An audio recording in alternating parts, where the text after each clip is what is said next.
Hello everyone, welcome to Legal Update. Today's topic for discussion is legal battle over citizenship. Why in news? The Supreme Court in Zainab Bibi versus Union of India recently granted interim protection of Zainab Bibi, a woman from Assam who was declared as a foreigner by Foreigners Tribunal. This protection halts her deportation and provides a notice returnable on August 25, 2025. Background of the case: Zainab Bibi, an Indian citizen by birth, was declared as a foreigner by Foreigners Tribunal in Assam. The tribunal's decision was based on the fact that Bibi and her mother failed to name her uncle during their depositions. Despite providing documents such as voter list, NRC records, and Gaon Panchayat certificates, the tribunal dismissed her claim. The High Court upheld the tribunal's order, stating the documents didn't establish a conclusive link to her lineage and rejected her explanation regarding name discrepancies in her family. What were the court observations? A bench of Justice Ujjal Bhuyan and Justice Vinod Chandran issued a notice to the respondents in the case, which is scheduled for returnable hearing on 25 of August 2025. The Supreme Court noted concerns about arbitrary proceedings in cases like Zainab Bibi, referring a previous order in Muhammad Rahim Ali versus State of Assam. The court emphasized that suspicion alone cannot justify declaring someone a foreigner without clear evidence.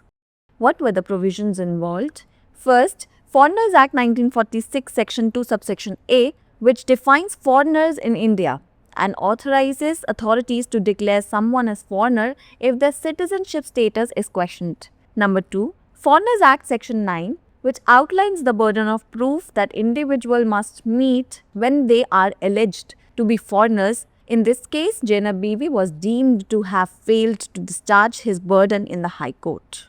Case law: Muhammad Rahim Ali versus State of Punjab, where the court had expressed concern over the arbitrary and opaque manner in which residents of Assam were being suspected to be foreigners. The court had observed that reference-making authorities must disclose the basis on which a person is suspected to be a foreigner, and that mere suspicion is not sufficient ground for initiating proceedings under the Foreigners Act.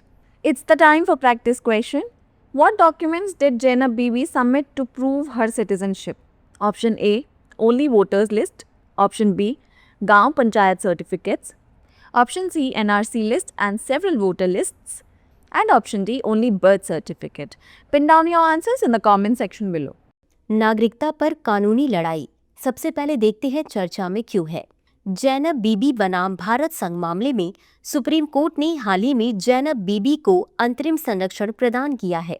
Assam की एक महिला को विदेशी न्यायाधिकरण द्वारा विदेशी घोषित किया गया था। यह संरक्षण उसके निर्वासन को रोकता है और 25 अगस्त 2025 को वापसी योग्य नोटिस प्रदान करता है। अब समझ लेते हैं मामले की पृष्ठभूमि। जन्म से भारतीय नागरिक जैनब बीबी को असम में विदेशी न्यायाधिकरण द्वारा विदेशी घोषित किया गया। न्यायाधिकरण का निर्णय इस तथ्य पर आधारित था कि बीबी और उनकी मां ने अपने बयान के दौरान अपने चाचा का नाम नहीं बताया था। मतदाता सूची, एनआरसी रिकॉर्ड और गांव पंचायत प्रमाण पत्र जैसे दस्तावेज उपलब्ध कराने के बावजूद न्यायाधिकरण ने उनके दावे को खारिज कर दिया। उच्च न्यायालय ने न्यायाधिकरण के आदेश को बरकरार रखा तथा कहा कि दस्तावेजों से उसके वंश के साथ कोई निर्णायक संबंध स्थापित नहीं होता तथा उसके परिवार में नाम संबंधी विसंगतियों के बारे में उसके स्पष्टीकरण को अस्वीकार कर दिया। न्यायालय की टिप्पणी। न्यायमूर्ति उज्जवल भुइयां और न्यायमूर्ति विनोद चंद्रन की पीठ ने मामले में प्रतिवादियों को नोटिस जारी किया, जिस पर 25 अगस्त 2025 को अगली सुनवाई होगी। सर्वोच्च न्यायालय ने जैनब बीबी जैसे मामले में मनमानी कार्रवाई के बारे में चिंता व्यक्त की तथा मोहम्मद रहीम अली बनाम असम राज्य मामले में दिए गए पिछले आदेश का हवाला दिया। न्यायालय ने इस बात पर जोर दिया कि केवल संदेह के आधार पर स्पष्ट सबूत के बिना किसी को विदेशी घोषित करना उचित नहीं ठहराया जा सकता। शामिल प्रावधान। विदेशी अधिनियम 1946 धारा 2A। यह धारा भारत में विदेशी को परिभाषित करती है और अधिकारियों को किसी व्यक्ति को विदेशी घोषित करने का अधिकार देती है यदि उसकी नागरिकता की स्थिति पर सवाल उठाया जाता है। विदेशी अधिनियम धारा 9। यह धारा उस व्यक्ति को साबित करने के दायित्व को रेखांकित करती है जिसे उस समय पूरा करना होता है जब उस पर विदेशी होने का आरोप लगाया जाता है। इस मामले में जैनब बीबी को उच्च न्यायालय में इस दायित्व को पूरा करने में विफल माना गया। केस कानून। मोहम्मद रहीम अली बनाम असम राज्य न्यायालय ने मनमाने और अस्पष्ट तरीके से असम के निवासियों पर विदेशी होने का संदेह किए जाने पर चिंता व्यक्त की थी। न्यायालय ने कहा था कि संदर्भ बनाने वाले प्राधिकारियों को यह बताना होगा कि किस आधार पर किसी व्यक्ति पर विदेशी होने का संदेह है तथा केवल संदेह ही विदेशी अधिनियम के तहत कार्यवाही शुरू करने के लिए पर्याप्त आधार नहीं है। अब बारी है आज के अभ्यास प्रश्न की। जैनब बीबी ने अपनी नागरिकता साबित करने के लिए कौन से दस्तावेज प्रस्तुत किए? ए. केवल मतदाता सूचियां, बी. गांव पंचायत प्रमाण पत्र, सी. एनआरसी सूची और कई मतदाता सूचियां, डी. केवल जन्म प्रमाण पत्र। इस प्रश्न का उत्तर कमेंट बॉक्स में जरूर दें। अभी के लिए बस इतना ही। धन्यवाद।